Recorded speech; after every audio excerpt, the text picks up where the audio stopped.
How are you today?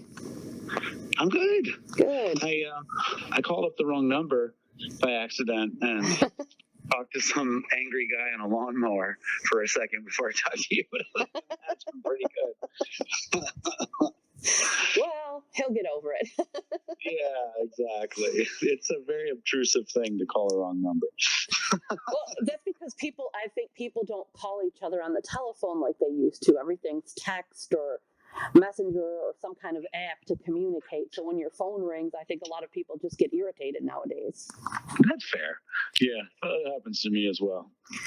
So I thought we could start off before we talk about rock and roll stories. I wanted to I know you have a really long and storied career in musical history here, but you did kind of take a break from wanting to write rock and roll songs and just guitar rock. But somehow after that, you ended up with this like fantastic rock and roll album, Rock and Roll Stories. Thank you. So tell me a little bit about going from wanting to do something different and then kind of what drove you back into making this kind of an album.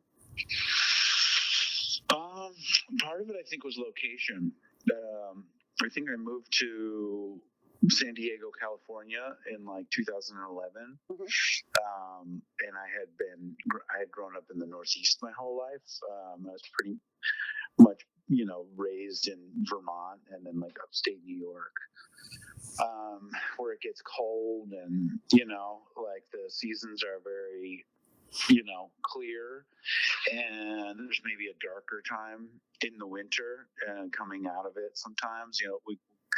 I think people are a little more prone to darkness in the Northeast than they are to the sunny Southwest of California. Yes, I can relate to that 100% because I'm from Buffalo, Yeah, totally. Buffalo originally. So, oh man, yeah, the winters are kind of cold and dark and never ending. I always say I played Buffalo a bit, and I always say there's a reason the bars are open until 4 a.m. That's true. Buffalo, it's like, we need them.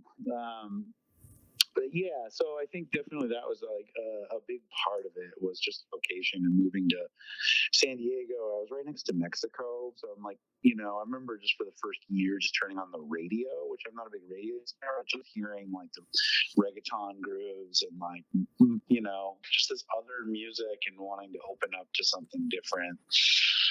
And I think being, not to get too deep, but like being a bit of I don't say culture vulture, but kind of like sometimes not knowing what my culture is, Yeah. I was like, I don't have a rich culture musically, maybe. I'm like French. It's like, what's that? I don't know, Serge Gainsbourg. It's like, you don't really know what to reach back to. So I think I was kind of also like searching for like, well, maybe my thing now is to just take all these amalgamations and different things, and so I kind of just went off on a journey in that way of kind of searching globally, but also listening locally to like some Latin music. And anyways, long story short, basically that was a journey of 3 albums and a band with horns and 2 percussionists and all this thing. And then I moved back east, kind of like in the middle of the pandemic, and I think landing back east there was like, I felt like I just felt different. I felt like, oh yeah, this is kind of, I'm from the East Coast. This is where there is a winter and all these things. And then I think also just taking a break from it. I think I was just burnt out as well. With the Nocturnals, it was like 12, 13 years of like pretty hardcore, going after it, swinging for the fences, touring 200 shows a year or whatever, and just I think feeling like a little fried, or I had wrung that towel dry at the time, and then taking a break from it, it looks kind of fresh and new again. Nice. So let's talk about the album Rock and Roll Stories, because it's such a cool album. I mean, to me, it's kind of like, I don't know how to describe certain things that I like, but it's just real rock. It's like, for me, like the way it was meant to be. Like, this is what I want to hear when you tell me you are playing rock and roll. I know, it's such a hard thing because it's such a dense thing now with genres and stuff, because people will ask me like, what kind of music do you play, when I meet like the person cutting my hair, or something, Right. or a parent of one of my, son's friends or something. And yeah, I'm like, oh, rock and roll. Like, well, I mean, Green Day, like Metallica, like, no, not like that, So I always like hasten to say like, well, I guess 60s and 70s rock, but then I feel like, well, I don't want like think it's all that either. I don't know. But it's what it is. It's good music. It's great, and that's what matters. Whatever we call it, right? Yeah. So tell me a little bit about how this record came together. You said it was the pandemic, and what was your writing process like? Were you just kind of like hunkered down and said, "I'm going to write an album," or did it kind of just come out of the process of lockdown? Yeah, it was like like most people, I was lost, and kind of was like, well, what the hell now? I had made the third record with my band Electric Voodoo, and we had put our heart and souls into it, and did some crowdfunding and made this big beautiful record, and we were gonna tour on it and do all this stuff, and then like many other people, kind of got derailed, and I was just fried, as far as like. At that point, I was talking to like some of the other members, like, okay, well, let's start working on something else. I'm like, I don't think I can. Like, I don't really have it in me, to kind of like put everything I have back into that. So, I think I just took like a month or two off of it. And then, one day it was like, I feel like recording today. It was very natural. It was just like, I just want to record today just for the hell of it, and the first thing I did was this song, Whiskey in the Bottle. And it was the most like, Black Keynesian, North Mississippi kind of a swampy, dirty thing. And all my edit buttons, of the last 10 years were like, oh, don't do that. Don't do that. I was like, screw you, edit buttons. Do whatever I want. And with no like real sincere, push towards, is it going to be successful? Is it going to make money? What is it for? Which band? What's it for? It was just like, just do it because you love it. I think maybe that's why it feels good or feels real, is because, that's genuinely where it came from. It's just do it and don't question it. And did you record it at home, or did you end up going into the studio, or how does that work? I recorded the whole thing at home, 100% by myself, and I mixed it and I mastered it. And that was the other thing too, was like this kind of this independence of worrying about money. I mean, obviously, during that time but I mean, a lot of us were stressed about money, and like, what is it, how are we going to make a living? And I think all the other stuff I had done up until then, I had always kind of outsourced, whether it's go to a studio or have someone else mix it or pay $2,000 to $3,000 for someone to master it. It's just like, it was a bit of a screw it all kind of a, approach towards it. Just like, how can I just do this because I love it and not, put myself in a hole financially at the same time. And so it was really nice. It was really like freeing to kind of let go of all that. And then it was like somehow turned out pretty good sonically. I was worried about all the technical engineering aspects of it. Yeah.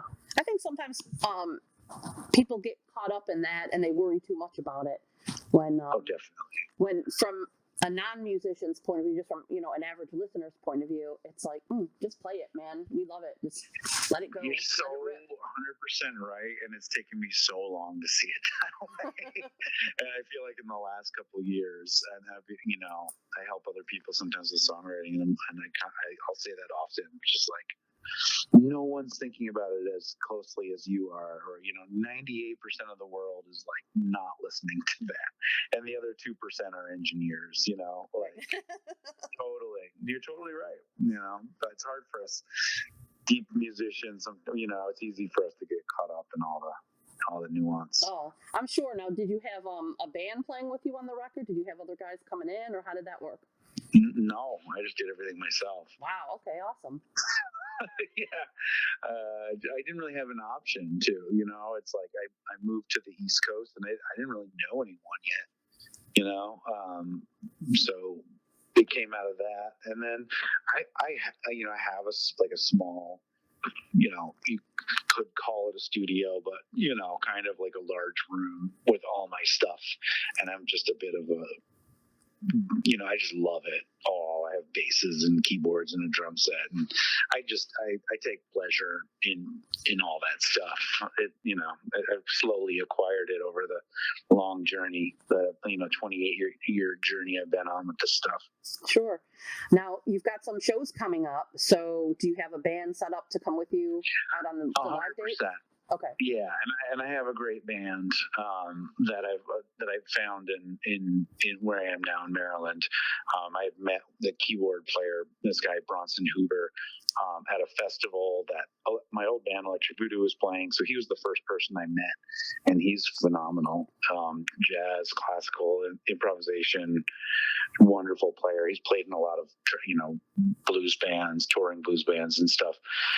And then he kind of hooked me up with these other two guys, and they're both just wonderful musicians, just as good as me. Absolutely. That's been the fun of the whole thing, is we're all kind of a little bit older and all on the same level.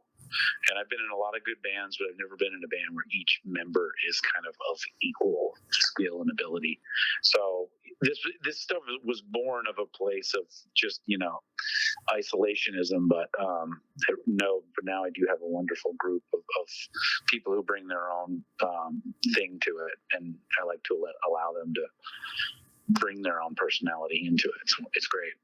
Nice. And you've got a show coming up here in Charlotte at the Neighborhood Theater on June 7th. So tell us a little bit about your live sets and what can kind of fans expect when they come out to one of the shows. Let's see. Original music, certainly. We shine a light on each instrument. Where there's improvisation, there's I would say a lot of energy. Okay. It's a bit of an upbeat show. I don't think as of yet I don't have any ballads except for that's one song, Our Love, on the album is the show we generally like to close with, as that's kind of the closest one to that kind of a sweeter moment. Okay, so we're going to hear a lot of rock and roll stories, and we're going to maybe have some special, unique kind of jams and things going on that you definitely don't hear on the record.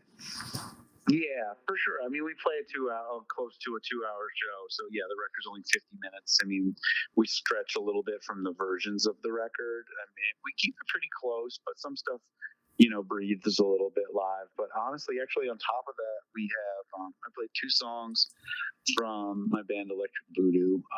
Generally I put into the set, and I've actually been considering putting a nocturnal song in the set, one of the ones that I wrote. Which is something I haven't really ever returned to since leaving the group. I kind of feel like it's time to play a song from that era, and then the rest of it's actually brand new. I've been writing a lot more, so we have a bunch of new stuff, probably about 8 or 9 songs that are totally brand new. Are you thinking of a new record soon, or something coming out?